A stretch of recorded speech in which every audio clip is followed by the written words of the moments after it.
We were a team of 5. There was Benjamin and Olivier from Editorial Creative Services, Diego, our cameraman, Thomas Maddox, and I, who were the sound recordists for this trip. While working on the Division 2, we were looking for ambiences that would match an urban environment without any human activity, and that's why we decided to go to Chernobyl on a recording trip. So gentlemen, basically we have entered that part of the zone that is not really inhabited. It doesn't disturb. In terms of preparation, we decided to split the type of microphone between Tom and I, so we could record as many sounds as possible depending on the situation once there. Capturing sound is like you can capture the same subject with this microphone or that microphone the same way you would change lens on your camera. So it's not only about the gear, but it's also about the choice that you make as a sound recordist. What do you want to capture, in which angle, and in what way? And the results won't be the same.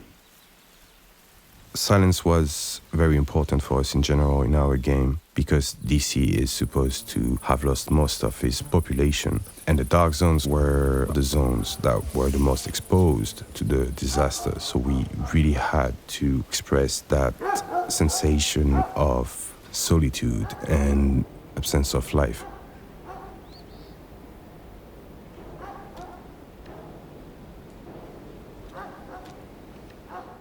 We were next to a river and we were playing with huge metal plates to get those eerie sounds that you can hear in a dark zone.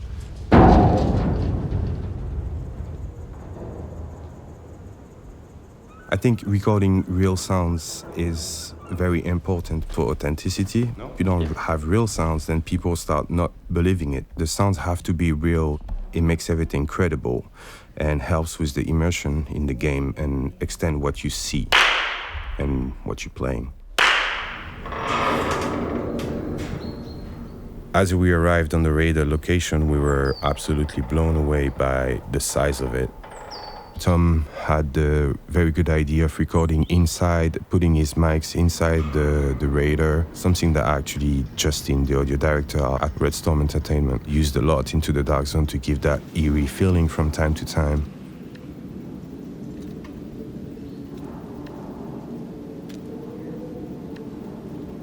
I think I like to create sounds for video games because I want to give intention to my sounds and to the subject I'm working on.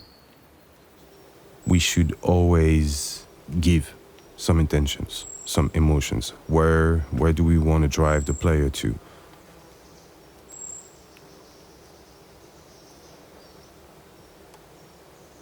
I think as a sound designer, having those recording trips allow us to have specific materials. It makes what the player is going to hear our own and very unique.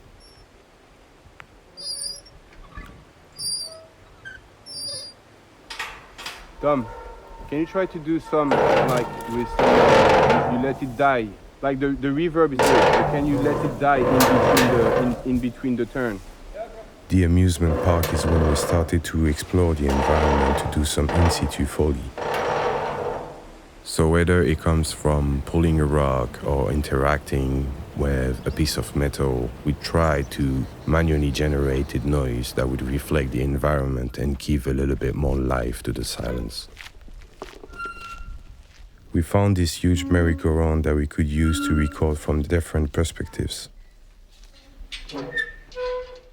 And that's something that you can't do outside in a normal area because the environment is too noisy.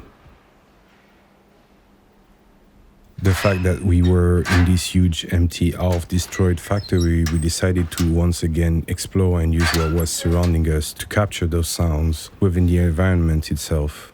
We decided to interact with levers, rocks, walking on glass, or anything that we could find. You also have a lot of buildings that started crumbling down, so you find yourself in rooms that are half open, half enclosed. You never have that anywhere else and so quiet at the same time. I think those props gave us the opportunity to get the sound of how a city that is not being maintained by humans anymore would sound.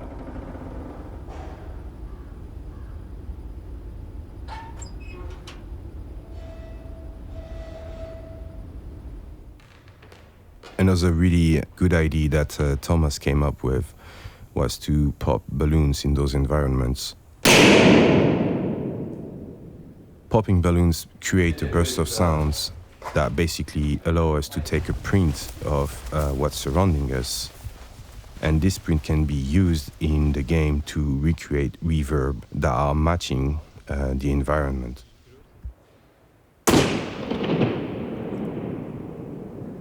It was a supplementary layer that was really interesting for them to use to give a more creepy and eerie feel to the dark zones. The fact that we could go there at night, thanks to our guide, made the entire difference. There is a certain feel about it that adds some variation, and it's important for our game because we have that day and night cycle, and we wanted to match that.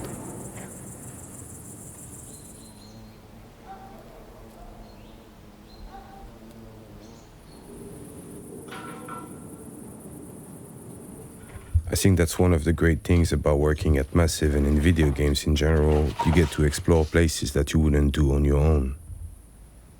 This journey was a great experience, and I'm really glad I had the chance to be a part of it.